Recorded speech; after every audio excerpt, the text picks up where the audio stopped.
अब हम लोग चलेंगे द्विघात समीकरण की ओर। द्विघात समीकरण में जिस प्रश्नावली 4.2 की ओर चलेंगे, जिसका चौथा नंबर सवाल है। ठीक है, जिसका चौथा नंबर सवाल है। पहला का चौथा नंबर यहाँ दिया हुआ है, फर्स्ट का 4 नंबर। ठीक है, इस सवाल को अब हम तोड़ेंगे किस विधि से, तो गुणनखंड विधि से तोड़ेंगे, क्योंकि इस सवाल में बोला गया पहले से कि गुणनखंड विधि से द्विघात समीकरण का मूल निकालें। आप लोग भी देख सकते हैं, बुक उल्टा के भी देख सकते हैं, वहाँ पर मूल निकालने के लिए बोल रहा है, गुणनखंड विधि से द्विघात समीकरण का मूल निकालें। तो हमको मूल निकालना है। ऐसे पहले वाले वीडियो में भी हम गुणनखंड विधि द्वारा मूल निकाल करके बताए हुए हैं कि कैसे निकाला जाता है। ठीक है, और ये गुणनखंड जो है वो 9th में भी गुणनखंड जिस तरीक़ा से आप ऐसा सवाल दिया गया था और उसको कहा जा रहा था कि गुणनखंड, इसका गुणनखंड करने के लिए तो आप लोग गुणनखंड बनाए होंगे 9th में। ठीक उसी प्रकार से इसमें हमको क्या करना है, इस सवाल को भी गुणनखंड विधि से तोड़ना है। ठीक है, तो चलिए देखते हैं आप आगे की ओर। पहले सवाल को तोड़ने से पहले क्या करना है कि बट्टा में है तो हमको इसको पूरा सिंपल सा बना लेना है, ताकि हमको गुणनखंड करने में आसानी हो, ताकि हमको गुणनखंड करने में आसानी हो। तो देख लीजिए, यहाँ पर करना क्या है कि 2x² माइनस, सॉरी इससे पहले हम क्या कर रहे हैं, इसको एलसीएम ले लेंगे।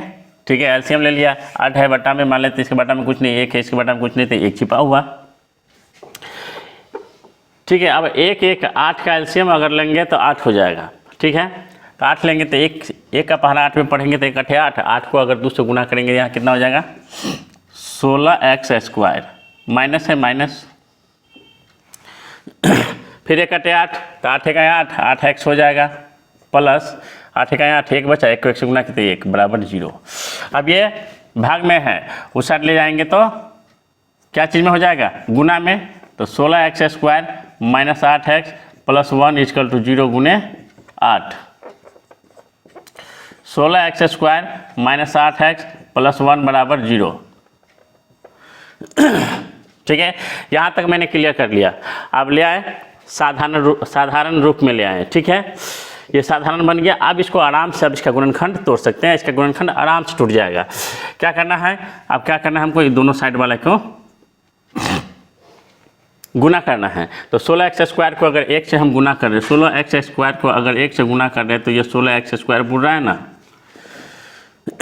हो रहा है 16x²। अब इस बीच वाला को इस तरीक़े से तोड़ना है कि जोड़ने या घटाने पर हमको -8 होना चाहिए और गुना करने पर 16 आना चाहिए। ठीक है, तो यहाँ पर -4x और -4x ले लेंगे।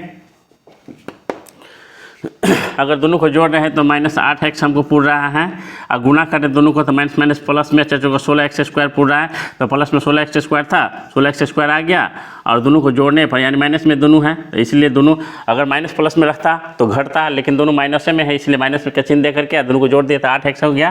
तो ये भी पुर गया, यहाँ 8x माइनस में और 16x² प्लस में पुर गया। कोई दिक्कत है इसमें? बस इसको उसी तरीक़ा से और एक तरीका और बताएंगे, जैसे कि गुणनखंड आप माइंड में हम समझ रहे हैं, मतलब माइंड में हम ला रहे हैं, लेकिन हमको वो गुणनखंड टूट ही नहीं रहा है माइंड से।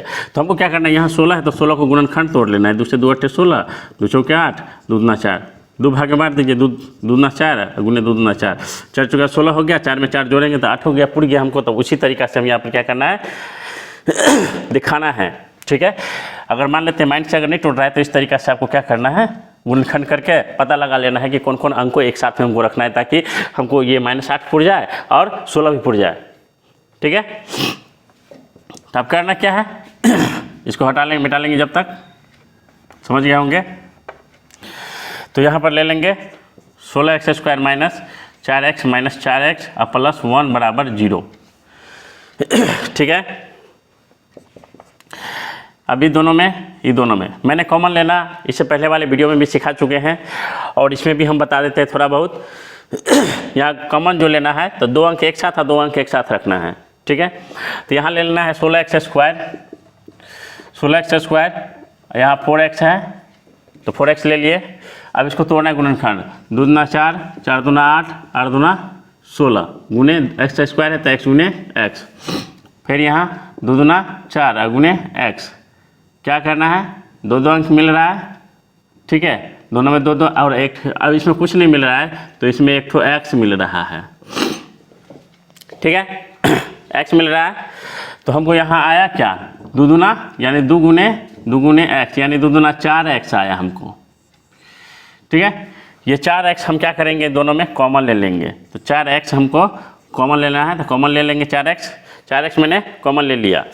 फिर इसमें क्या करना है, माइनस है यानी यहाँ पर क्या बच गया 16 एक्स स्क्वायर की जगह, तो 16 एक्स स्क्वायर में देखना है 2 दूना 4 एगो एक्स बच गया तो 4 एक्स बच गया, तो यहाँ हम 4 एक्स लिख लेंगे, माइनस है माइनस 4 एक्स वाला लाइन में देखेंगे कुछ नहीं बचा हुआ है तो 1 बच जाता है, अगर कुछ नहीं बचता है तो वहाँ पर 1 रह जाता है, 1 छिपा हुआ रहता है तो 1 बच जाता है, तो वहाँ हम 1 दे देंगे।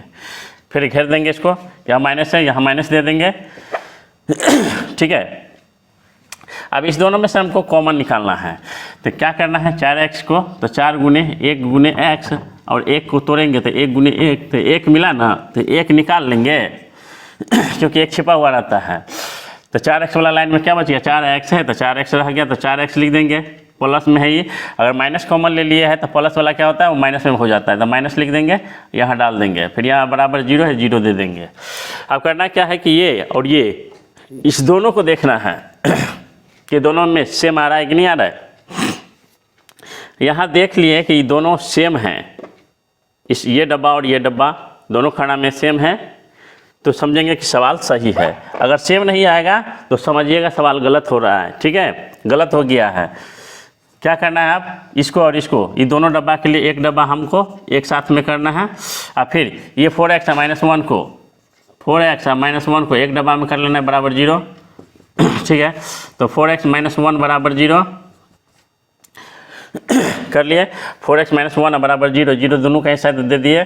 फिर क्या करना है, 4x माइनस 4x बराबर 0, माइनस में 1 इधर लाएंगे तो प्लस में 1, इसको मिटा लेंगे,